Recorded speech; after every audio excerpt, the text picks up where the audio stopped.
Inspired action. You can get more done in 10 minutes of inspired action sometimes than you can in a week or even a month of just regular action. And let me explain why. Okay, the reason why is because two reasons at least. One reason is that a lot of the action that you're doing is just haphazard and you're causing as much trouble as you're solving. So they say the number one rule is that of success is that when you find yourself in a hole, to stop digging.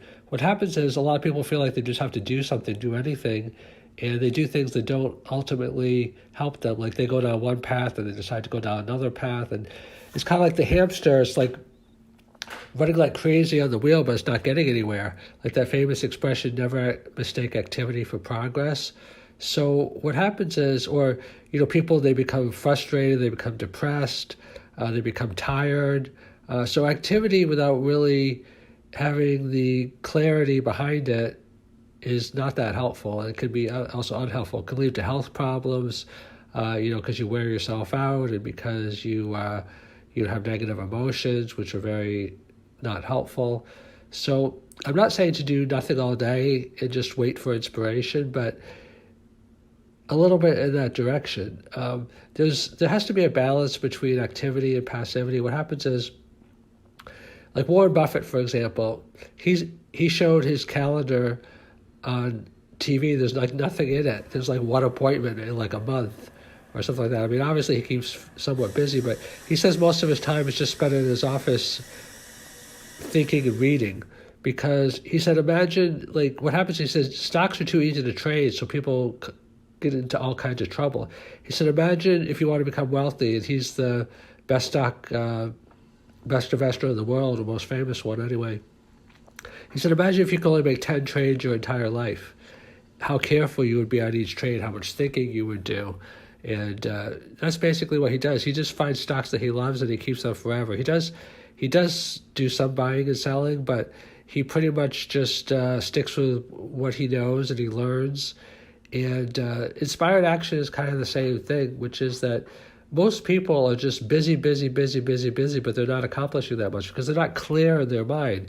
They haven't done enough thinking, they haven't done enough researching, they haven't done enough organizing. Like if your house is very organized and you can find whatever you want. If everything is a mess and there's papers everywhere and you don't know where everything is, then it's hard to be productive and it's hard to feel productive because you're not efficient, you're not effective. So if you really become clear, there's a lot of exercises that I do to help myself become clear, and maybe in a future podcast I'll share some of those. But when you have inspired action, everything lines up. It's kind of like, the planets lining up.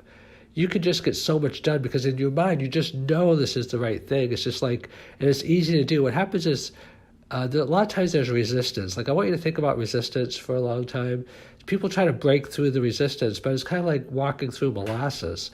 How are you going to get much done?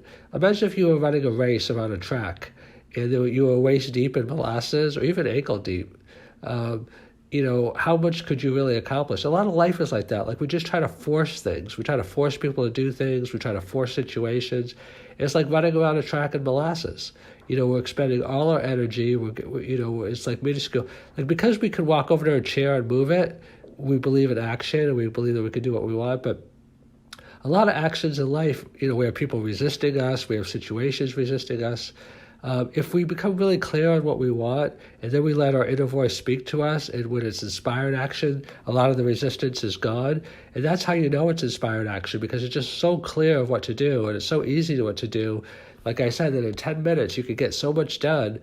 Not even so much done, but you could get, one thing done even that changes your whole life, or changes your whole week, or changes your whole, one conversation, or one action. Or 2 actions or 5 actions. Sometimes one inspired action leads to another, but don't mistake activity for progress. Try to become clear, try to become organized. Wait until the time is right. Just don't wait in passivity. Wait in terms of strategizing, thinking, resting, studying, researching. And then when the time is right, take your inspired action.